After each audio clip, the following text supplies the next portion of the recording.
क्या दूसरे के मन की बात को जान लेना, कोई इंसान हमारे बारे में क्या सोच रहा है, इन बातों को जान लेना क्या संभव है? तो इसका उत्तर है हाँ। 100% तो नहीं, लेकिन किसी हद तक आप किसी के भी मन की बातों को जान सकते हैं, समझ सकते हैं।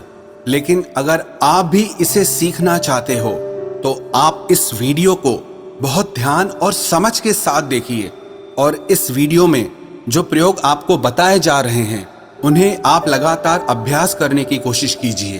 तभी आप किसी के भी मन की बात को समझ पाएंगे, महसूस कर पाएंगे।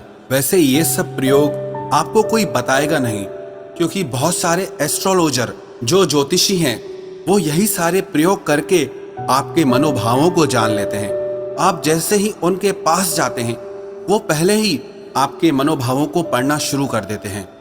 आप अपने बारे में उन्हें थोड़ा बताते हैं और वो आपको आपके ही बारे में बहुत कुछ बता देते हैं। तो आपको लगने लगता है कि ये ज्योतिषी तो बहुत चमत्कारी हैं, इन्हें हमारे भूतकाल के बारे में, हमारे भविष्य के बारे में सब कुछ पता है।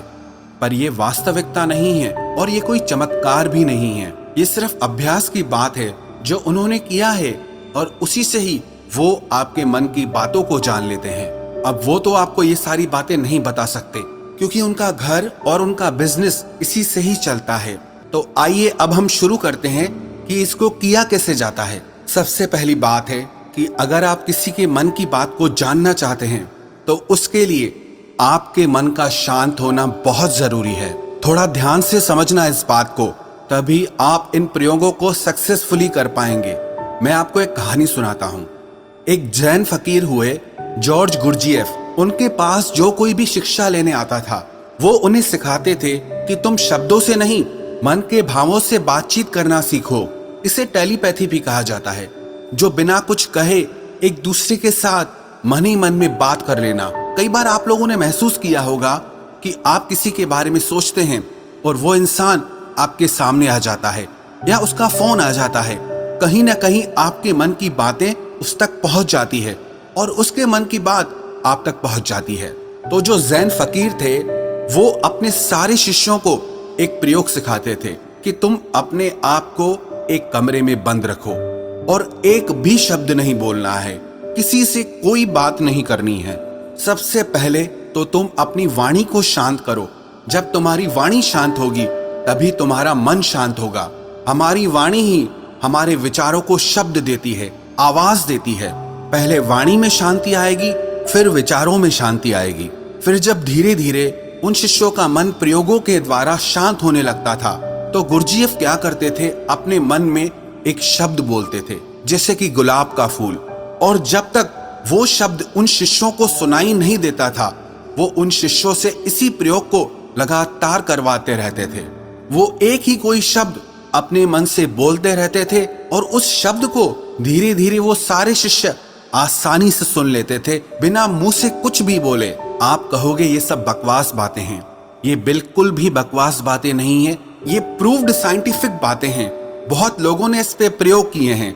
आपने कभी देखा, जो मनोवैज्ञानिक होते हैं वो बहुत से लोगों के चेहरे के हाव भावों को देखकर, उनकी बातों को सुनकर उनके मन की बात जान लेते हैं। तभी मनोवैज्ञानिक लोगों के सामने सब लोग अपने दिल की हर बात खोलकर रख देते हैं। उन्हें लगता है कि इन्हें हमारे बारे में सब कुछ समझ में आता है, ये तो हमारे मन की बातें पढ़ लेते हैं। जो लोग मनोवैज्ञानिकों के पास जाते हैं उन्हें लगता है कि इस मनोवैज्ञानिक के पास तो कोई चमत्कारी शक्ति है। सच कहूं, उसके पास कोई चमत्कारी शक्ति नहीं। उसने बस अपने विचारों को शांत करके, खुद के विचारों में ठहराव ला करके, उसने अपने भावों को, अपनी ऊर्जा को आपसे कनेक्ट कर लिया।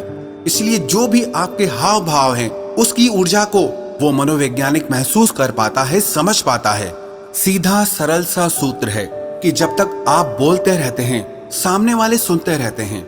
आप बोलना बंद करते हैं तभी सामने वाला जो बोल रहा है वो आप सुन पाते हैं।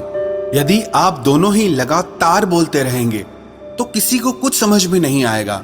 ठीक इसी तरह यदि आपका मन चुप है तभी आप किसी दूसरे का मन सुन सकते हैं। मन के चुप होने का मतलब है कि आप विचार और कल्पनाओं से बाहर निकलकर पूर्णतः शांत हो जाएं। इसे ही चित्त का शांत होना कहते हैं। कहते हैं कि इस मन की शक्ति योग के बल पर जो योगी लोग होते हैं वो चींटियों के पैरों में बंधे घुंघरू की आवाज तक भी सुन सकते हैं। तो लोगों के मन में तो दुनिया भर का शोर मचा हुआ है, वो आपको कैसे नहीं सुनाई देगा। लेकिन इसके लिए आपको एक बात बता दूं, जिन लोगों का मन बहुत चंचल रहता है, बहुत दौड़ता रहता है, ऐसे लोग अपने ही मन की बातों को ठीक से नहीं समझ पाते, तो वो किसी और के मन की बात को क्या समझ पाएंगे। मैंने एक कहानी सुनी, एक फकीर हुए लाओ त्सु, वो अपने एक शिष्य के साथ रोज सुबह में वॉक करने जाते थे। एक दिन जो उनका शिष्य था, तो उस दिन उनका शिष्य अपने मित्र को भी साथ लेकर आया। तो मॉर्निंग वॉक के टाइम पे उनका शिष्य और उसका मित्र भी साथ साथ चलने लगा। वो काफी देर तक ऐसे ही पैदल चलते रहे, किसी ने कोई आवाज नहीं की। जो उनके शिष्य का मित्र था वो बड़ा हैरान हो रहा था कि ये लोग कुछ बोलते क्यों नहीं, इतनी देर से चुप क्यों हैं ये लोग। तो उसने सोचा मैं ही बात शुरू करता हूँ, और काफी समय गुजरने के बाद उसने सिर्फ इतना कहा कि कितनी अच्छी सुबह है, कितना अच्छा मौसम है। जब उस शिष्य के मित्र ने ये बात कही तो लाओ त्सु ने कहा कि कल से तुम अपने मित्र को मेरे पास बिल्कुल लेकर मत आना, क्योंकि ये बहुत शोर मचाता है। वो शिष्य बड़ा हैरान हो गया कि इसने तो सिर्फ इतना कहा कि कितनी अच्छी सुबह है, मौसम कितना अच्छा है, इसमें इसने ऐसा कौन सा शोर मचा दिया। तो लाओ त्सु ने अपने शिष्य से कहा कि मेरा मन अब पूर्णतः शांत हो गया है, अब जरा सी भी आवाज मुझे शोरगुल मालूम होती है।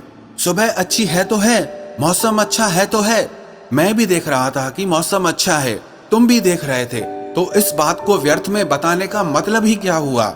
मेरे मन में ऐसी शांति भर गई है कि ये व्यर्थ की बातें मुझे अब बिल्कुल अच्छी नहीं लगती, क्योंकि मैं बिना बोले ही सब कुछ सुन सकता हूँ और बिना कहे ही सब कुछ कह सकता हूँ। तो मैं शब्दों को बोलकर और सुनकर अपनी उस शक्ति को क्यों नष्ट करूं। जब मैं बिना बोले सुन सकता हूं, बिना कहे भी कह सकता हूं, तो मुझे शब्दों की जरूरत ही नहीं है। अगर आप भी चाहते हैं कि आप दूसरे लोगों के मन की बात जान सकें, तो उसके लिए आप एक प्रयोग करें। सबसे पहले आप दिन में कुछ समय निश्चित करें कि इस समय से इस समय तक आप कुछ नहीं बोलेंगे, और उस समय पे आप एक आसन में बैठना सीखिए और अपने मन में जरा गहरे झांक कर देखिए कि वहां क्या चल रहा है। आपको कोई प्रतिक्रिया नहीं देनी, बस देखना है, और धीरे धीरे इसे देखते हुए आपका मन शांत होने लगेगा। इसे ही महात्मा बुद्ध ने आनापानसति योग कहा है, जिसमें आपका पूरा ध्यान आपकी श्वासों पर रहता है।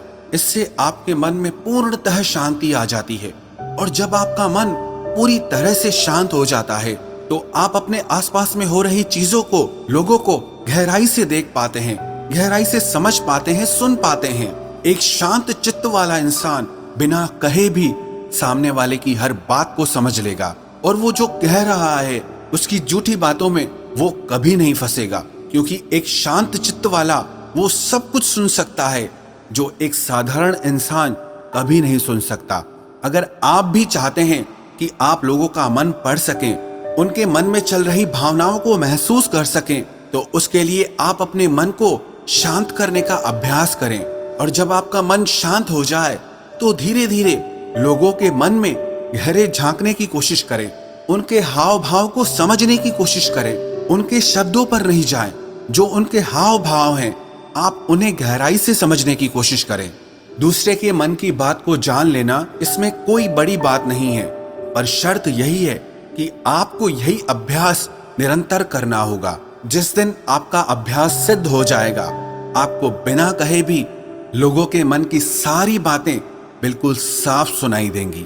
अब आप ये सोच रहे होंगे कि किसी और के मन की बात पता करके हमें क्या फायदा मिल जाएगा, लेकिन मैं आपको बता दूं कि इसका फायदा आपको जीवन के हर क्षेत्र में मिलेगा। चाहे वो आपके रिश्ते हो, आपके क्लाइंट्स हो, आपकी नौकरी का इंटरव्यू हो, जिंदगी के किसी भी क्षेत्र में चले जाओ, अगर आप सामने वाले के मन की बातों को समझ पाओ, महसूस कर पाओ, तो आप जिंदगी में हर कामयाबी हासिल कर सकते हो। इसके बहुत फायदे हैं। इससे आपको कोई भी इंसान झूठ बोल के धोखा नहीं दे सकता, कोई आपका इस्तेमाल नहीं कर सकता। आप हर तरह की भावनात्मक चोट खाने से बच जाएंगे। कोई आपके पैसों को लूट कर नहीं जा सकता। और एक बात मैं आपको बता दूं कि ये प्रयोग एक ही दिन में सिद्ध नहीं होते हैं। इनमें थोड़ा समय लगता है, बहुत ज्यादा तो नहीं, लेकिन कुछ महीनों के अभ्यास से ही आप जल्दी ही किसी के भी मन की बातों को आसानी से जान लेंगे।